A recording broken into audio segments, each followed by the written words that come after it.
સુરતમાં કેન્દ્રીય મંત્રીએ શાબ્દિક પ્રહાર કર્યા છે વિપક્ષ ઉપર।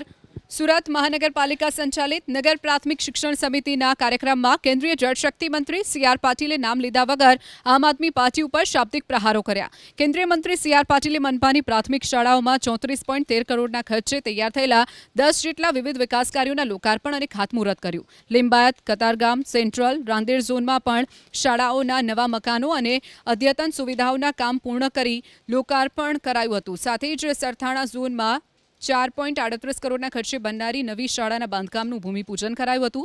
કાર્યક્રમને સંબોધતા સી.આર. પાટીલે નામ લીધા વગર જ આમ આદમી પાર્ટી ઉપર કટાક્ષ કર્યો કે દિલ્હીમાં શિક્ષણ મોડલના મોટા દાવા કરનારાઓ સુરતની સરકારી સ્કૂલનું અદ્યતન ઇન્ફ્રાસ્ટ્રક્ચર જોશે તો પોતાનો શીશ મહેલને પણ ભૂલી જશે। राष्ट्रीय पार्टी एवं दावो करती थी कि अमे सौथी सारू शिक्षण आपीए छे, सारी बिल्डिंग बनावीए छे।